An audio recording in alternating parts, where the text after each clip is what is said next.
Hello people, welcome to another episode of Grand Football TV. I am your host, Mr. Chicks. How are we doing?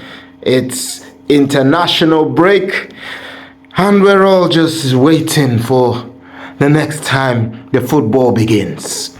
But while we're waiting, why don't we look at the 10 things we have learned from the season so far? Yeah? Why don't we look at that? You can leave in the comment section what you have learned so far, because I will be talking about what I have learned. It might not be your opinion, but don't worry, we will be looking at a few things, and anything that you don't, see, you can put it in the comment section for your own what you see. Yeah? So today we are breaking down the 10 things we have learned, and let's go straight into it. If you're new to the channel, you are welcome. Don't forget to like, share and subscribe, and I'm sure you would be eager to see more content on our page. Okay, number 1. Another season, but the same old Man United. Another season, but the same old Man United. Man United started off the season with 3 games. Won the first one. They were singing, lonely, lonely, lonely, lonely at the top, lonely, lonely, lonely. And what happens? The next game, boom, a loss. A game which they probably should have drawn or at least won. They lost to Brighton. Boom! The next one, Liverpool. Boom, boom, boom. Triple hit combo. Yeah? They got beat by their arch rivals, Liverpool. So the squad, there was a lot of players added this season, albeit not all of them have featured. The likes of Lenny Yoro, who hasn't even featured at all because of injury. But we've got the likes of Zexi. We've got the likes of Delete, we've got the likes of Mazarui, and obviously another player who hasn't featured, Ugarte, who came in. We're still to see how good he is, because everyone keeps trying to let me know how good he is. Hopefully he is that good and will be a force to reckon with in the Prem for Man United. But at the moment, as it stands, Ten Hag is in a lot of pressure.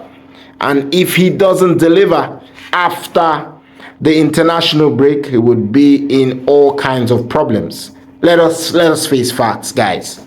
Remember, Ten Hag is only in a job because he won the FA Cup. And he could have lost it even before that final. Or they could have made up their mind even before the final. Especially when he struggled against Coventry City. They were 3-0 up, remember. Let's not forget. They were 3-0 up. It came back to 3-3 and almost lost it, if not for a dodgy VAR decision that someone was offside. So he could have been out of a job and we could have had a new manager at Man United. So if he doesn't do well after the international break, I will not be surprised. Well, I'm sure you will not be surprised as well if he gets the sack. Yeah? If he gets the sack. Then let's look at the next thing. New signings. I don't know what your thoughts are, but these are my thoughts. New signings, they bring hope. But some have been underwhelming. They have been underwhelming. Those that have featured in at least 2 out of the 3 games. Take, for instance, Zexi. He's a good player. He's a very good player. But after scoring that goal in the first game, it was like, whoo, this guy is going to help Man United get out of problems this season. But we have to be honest, he was underwhelming. Well, he was unlucky in the second game, to be fair, where he was at the wrong place at the wrong time, where he stopped that goal going in from Garnacho. Could have been 2-1, and who knows, Man United could have gone ahead and won the game, but they ended up losing the game, And then in his third game against Liverpool, all apart from that header, which Alisson saved. There was nothing else you could say he did in the game. So it's one of those ones where, I mean, it's still early days. I agree, it's still early days, but have we seen enough to say, it's going to be a solid one to reckon with? And it's not just him. The likes of Solanke, who joined Tottenham, he had one game, yeah? Wasn't too great in that first game. And then he was injured for the second and the third game. So we can't really say much about that until he comes back and delivers on the big stage when he comes back for Tottenham. And there are others as well. Smith Rowe, wonderful in one game, not so much in the other two. And then Neto and Felix also impressed in the 6-2 drubbing of Wolves, but that was it. Albeit, you could say it was just one game after. That's the only game they've played afterwards. You know, they showed flashes of brilliance, but they have struggled to replicate it. They did struggle to replicate it in the third game, which is very surprising. And then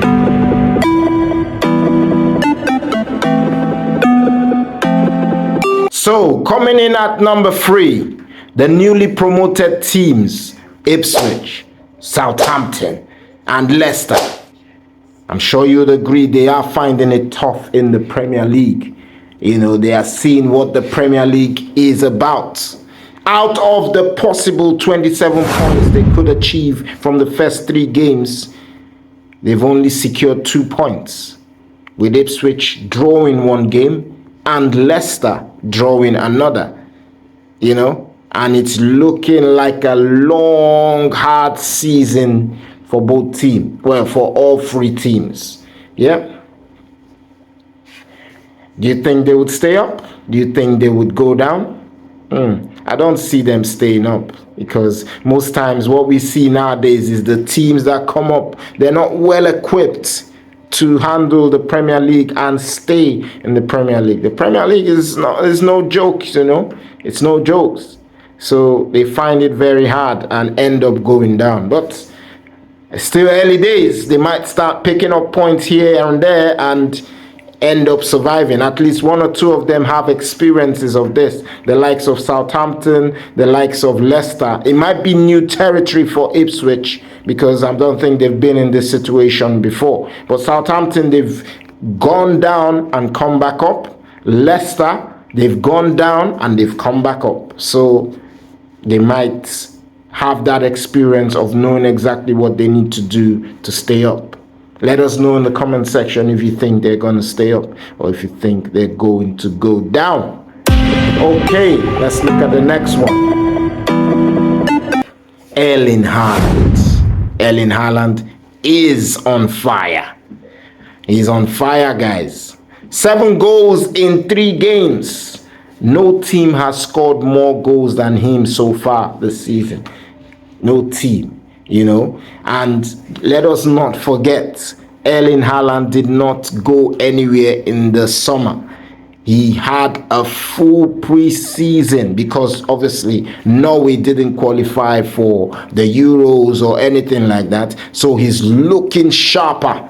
You know, the question is, do we think he's going to break his own record, you know, of scoring more than he did in his first season in the Prem? Do you think he's going to do that? I feel he might do that. He might just, if he started this way, he scored 2 hat-tricks already. So it's very, very deep. Only God knows what's going to happen. So, number 5, Arne Slot is looking like the real deal. You know, he's looking like the real deal. The new Liverpool manager, Arne Slot, he has hit the ground running. 3 games, 3 wins, 7 goals scored, none conceded. That's a man with a mission. And he's a man on a mission. You know, he is making the, you know, loss of Klopp not to be felt too much by the fans. You know, Klopp's departure, it isn't felt at all by the fans at the moment. Of course, there are bigger tests that lie ahead for him, but so far, he's been the perfect fit. I would say that. He's been the perfect fit. And he just goes about the business. You don't see too much, anything extra about him. Just straight to business. And I'm sure that's what the players are seeing and just falling in line. And we'll see what happens with that one, when the bigger tests come. Don't forget, and Postecoglou started really well for Tottenham as well, where he won back-to-back managers of the month. But we'll see how this one goes. We'll see if this Arne Slot is going to do even better than what he did. Okay? Number 6, let's look at defense. Defense wins you games. I'm sure we all agree. And this season is no different. We've seen the likes of, remember I just talked about Liverpool not conceding at all. Man City, I think they've only conceded like 1 goal so far. Arsenal have only conceded 1 goal in the 3 games. All 3 of them have looked rock solid in defense. They've looked rock solid. Even Brighton, I think. Oh no, they've conceded 2 because they conceded against Man United and they conceded against Arsenal. Well, they've looked solid as well, and this is what helps teams get to the top of the table. So we're learning that already, that, man, you need to have a good defense from the start of the season, whether it's strong partnership in defense or heroic goalkeeping. Like what we saw David Raya against Aston Villa. He kept them in that game. Keeping it tight at the back is very, very key. And it's proven to be the winning formula.